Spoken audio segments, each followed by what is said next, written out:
Bangladesh cricket পিছনে থাকার বড় দায় বিসিবির। তারা যোগ্য লোককে প্রাপ্য সম্মান দেয় না। তাদের কারণে বাংলাদেশের ক্রিকেটারদের মনে বাদ পড়ার ভয় থাকে না।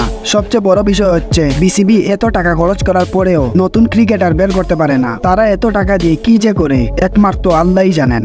বাংলাদেশের হারের পর বিসিবিকে কথা শোনালেন বাংলাদেশের সাবেক বোলিং কোচ এলান ডুনার।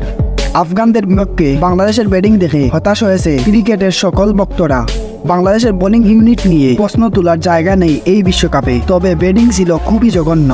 ২৭ বছর ধরে বাংলাদেশ ক্রিকেট খেলে আসছে, কিন্তু তাদের পারফরমেন্স দেখে মনে হয় এই কিছুদিন থেকে খেলা শুরু করেছে দলটা।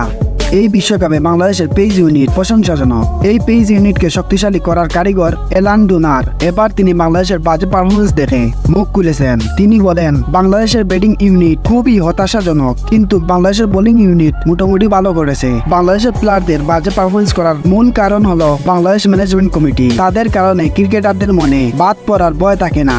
বিসিবির খেয়ালের কারণে বাংলাদেশের ক্রিকেটের খুবই দুর্দশা। বিসিবি যোগ্য লোককে প্রাপ্য সম্মান দেয় না। তারা এত টাকা খরচ করে নতুন প্লেয়ার বের করতে পারে না। বিসিবি এত টাকা দিয়ে এমন কি করে তা কারোরও জানা নেই। যতদিন বাংলাদেশ ম্যানেজমেন্ট কমিটি এভাবে থাকবে, এতদিন বাংলাদেশ ক্রিকেট দল ডুববে। দর্শক, এলান ডুনারের কথা আপনার কাছে কেমন লেগেছে অবশ্যই কমেন্ট বক্সে জানাবেন। এই ভিডিওটি ভালো লাগলে লাইক, কমেন্ট, সাবস্ক্রাইব করবেন। আসসালামু আলাইকুম।